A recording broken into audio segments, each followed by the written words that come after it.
Comment le loup et le renard partirent à la chasse au service du lion. Un lion, un loup et un renard étaient partis dans la montagne à la recherche de nourriture, afin qu'en s'entraidant, ils puissent attacher étroitement les liens et chaînes de la captivité sur les animaux qu'ils chassaient, et que tous trois ensemble puissent s'emparer de nombreuses et grandes proies dans ce profond désert. Bien que le lion féroce eût honte d'eux, le loup et le renard, cependant il leur fit honneur et leur accorda sa compagnie sur la route. Pour un roi tel que celui-ci, une escorte est un ennui, mais il les accompagnait, un groupe amical et une miséricorde. Une lune comme celle-ci est humiliée d'être avec les étoiles. Elle se trouve parmi elles par générosité.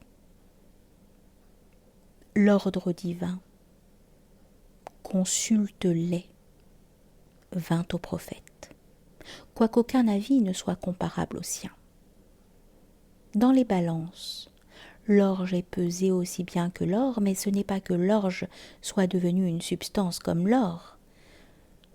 L'esprit est maintenant devenu le compagnon de voyage du corps. Le chien est devenu pour un temps le gardien de la porte du palais. Quand cette compagnie, le loup et le renard, allèrent dans les montagnes aux côtés du lion majestueux et superbe, ils trouvèrent un bœuf des montagnes, une chèvre et un lièvre dodu, et leurs affaires prospérèrent. Quiconque marche sur les talons de celui qui est un lion au combat, la viande rôtie ne lui manque ni le jour ni la nuit. Lorsqu'ils apportèrent leur proie des montagnes à la jungle, tués, blessés et traînés dans leur sang, le loup et le renard espéraient que le partage serait fait selon la justice des empereurs. Leur espoir à tous deux fut perçu par le lion. Le lion savait sur quoi se fondaient ses espoirs. Quiconque est le lion et le prince des mystères spirituels connaît tout ce que pense la conscience.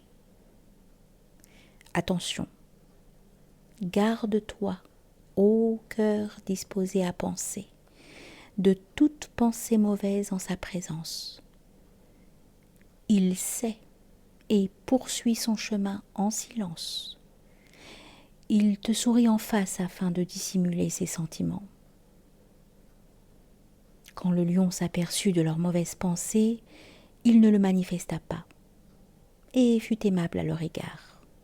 Mais il se dit à lui-même : « Je vous ferai voir ce que vous méritez, ô sale mendiant.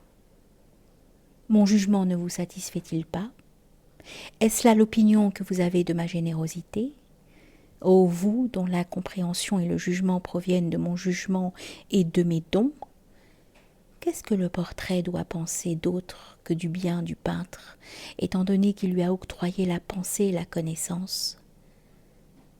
Aviez-vous de moi une opinion aussi vile ? Ô vous qui êtes un scandale pour le monde ? Je couperai les têtes hypocrites de ceux qui se font une idée fausse de Dieu. Je délivrerai de votre honte la sphère du temps pour que cette histoire demeure dans le monde comme un avertissement. Tout en méditant ainsi, le lion continuait à sourire visiblement. N'ayez pas confiance dans les sourires du lion. La richesse terrestre est semblable au sourire de Dieu. Elle nous a rendus ivres, vaniteux et misérables. La pauvreté et la détresse sont meilleures pour toi, ô Messire, car ce sourire alors cessera de t'ensorceler.